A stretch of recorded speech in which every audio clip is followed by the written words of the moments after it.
We are standing on Martin Luther King Boulevard in Oakland, North Oakland, as you head toward Berkeley.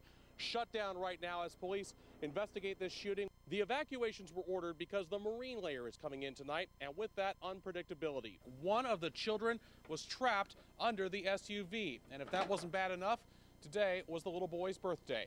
I'm Ethan Harp at Rodeo Beach in the Marin Headlands. This is the worst of the worst among the contaminated beaches. And right now, as we speak, as the sun is setting, a second wave of cleanup crews have gone back down onto the sand using every bit of light they have to try and save the wildlife. We're seeing a lot more of this. If we can take a look over here, people on rowboats, they think it's safe. It's really not. The authorities say this is what they end up having to come rescue people for. So it may look interesting, it may look like a cheap thrill, but really you have to be careful out here. I'm still catching my breath a little bit. It was just about 5 minutes ago we walked up here to see this home about halfway involved. Then suddenly an explosion, probably a propane tank, and now the entire two-story building is going up in flames.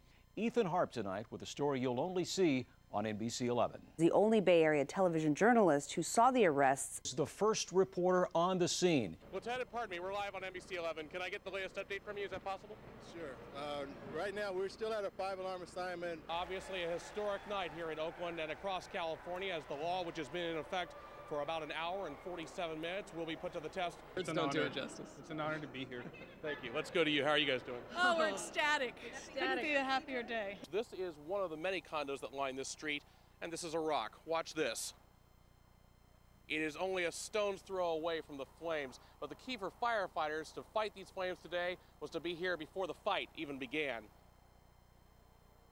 Bill, don't go that way. It's really steep. All the way around, Bill. Within minutes of the first flames at 11 a.m., neighbors got that feeling in their gut. A lot of smoke, a lot of white smoke. One fire truck right in front of my house. And, you know, it was controlled panic. How could they not start visualizing what might happen next? It sort of reminded me of 91 when I was here and I had to get the hell out. Absolutely, pretty much right where you're standing. This whole area was devastated by the 1991 fire. But this time, the firefighters were ready. Units already in the area attacked hard, smashing into locked doors of homes, taking over their balconies to literally get on top of the flames. And of course, they had backup in the sky. Here comes another CAL FIRE chopper making a drop right over us. The massive ground attack was joined by this heavy air attack. Several choppers already in the air. And here comes some of the water now from the chopper drop. The buckets kept coming, keeping the flames between Tunnel Road on the bottom and Charing Cross Road up top, getting close but never touching a single home. We saved our house, so I came and I got my cat and left. As the smoke clears, no one up here is ready to say the worst is over. This is really early for this kind of weather. This is going to be a rough season, what's happening in the rest of the state. And the question, while people in the Oakland Hills already knew the importance of clearing brush, have they done enough? As I look at the amount of vegetation that's still close to the homes, I know that there's more work for local homeowners to do, so I think it's a wake-up call for most of us. And of course, the work is not done for the firefighters. They will be here for some time, keeping an eye on hot spots. And as we head over here, some of them are now getting their first chance to survey both the damage and the work they did today, the hard work they did. While only about 3 acres burned, it's the number 0 that's most important to the people who live around here. 0 injuries and 0 homes lost. This is Karen Boyd and Sammy Roberts. First couple that's, so you're number 1 up, right? Sure are. How's that feel? That's our theme. It's all about love.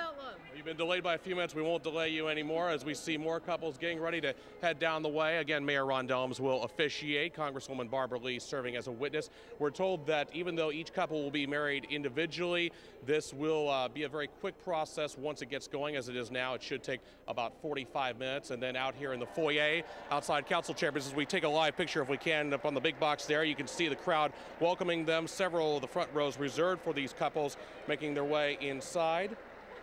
There will be a reception, as I was alluding to, out here in the foyer outside council chambers in just a few minutes. How are you guys feeling right now? Great, wonderful, so happy. Was it worth the wait? It was worth the wait. There they go. Soon perhaps they'll have the just married sign on their car. So we'll keep an eye on things here, Jessica. Obviously a historic night here in Oakland and across California as the law, which has been in effect For about an hour and 47 minutes, we'll be put to the test right here inside Oakland City Hall. One of the world's largest religions is gaining followers from a very unlikely community. A growing number of Hispanics are changing their religion and following the teachings of Islam. Tonight, NBC 11's Ethan Harp takes a closer look at why faith doesn't always equal tradition.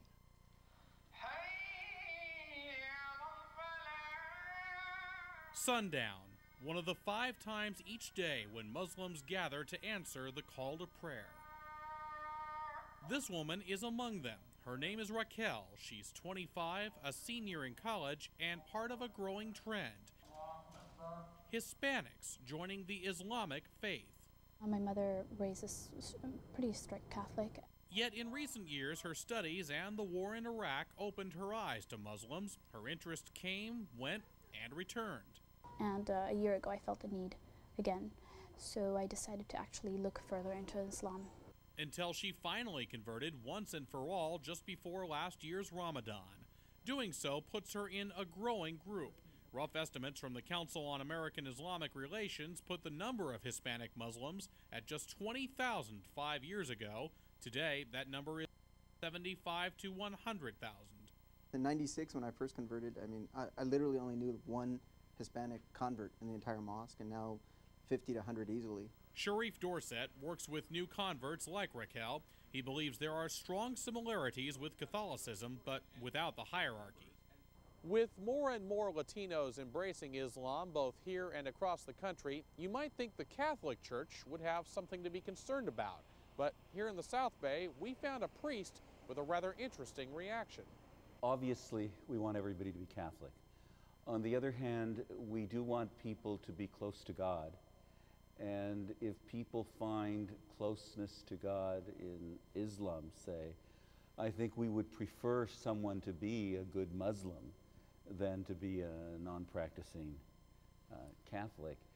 Father Jose Rubio with the Diocese of San Jose hasn't seen much evidence for himself of Hispanics leaving the church for the mosque, but even if some are, he sees no reason for alarm. We just need to be understanding and accepting and seeing this diversity as a gift from God. That can be easier said than done. Raquel describes her mother as being a very tolerant woman, usually. She was upset at me for a few weeks, but not very long, you know. She came to terms with it. In Islam, I found that there's room for all kinds of people. And in Hispanics like Raquel, Muslims hope they have a new voice to spread their form of spirituality. Somebody stole a piece of meat right off a barbecue. This is a strange one that happened in Calaveras County, where they don't take things like this lightly. KCRA 3's Ethan Harp sinks his teeth into the story to show us what happened. It's just unbelievable. You're looking at Exhibit A. It's like, my meat's gone. Sheriff's Department dispatch. I need to fix a complaint, please. Okay. What kind of complaint? This sounds totally crazy. And we just put a very expensive piece of meat on the barbecue, and the people upstairs off the barbecue. I swear to God, there's a barbecue up their stairs. I'm sorry, I didn't mean to. Out to check it, and it was gone, and I went, like, did I put that in there? My friend came in and said, honey, tip. And I came out here, and he lifted the top, and it was all smoke from the juices and no tri-tip. They ruled out a wild animal because the lid was put back on. Then they looked toward the stairwell. I was dispatched to a report of a theft.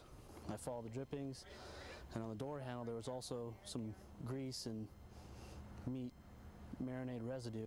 He also found 19-year-old Lindsay Blackledge. The woman who lives there says Blackledge was trying to heat the meat. It was still hot when the officer came in. Then stashed it under a bathroom sink. It's funny as you sit here and think about why I'm in jail because of a stolen piece of meat. Accused of knowingly possessing the taken tri-tip, she says someone else actually borrowed the beef. Oh, I can't mention any names. Stealing is stealing. That was a $14 tri-tip roast.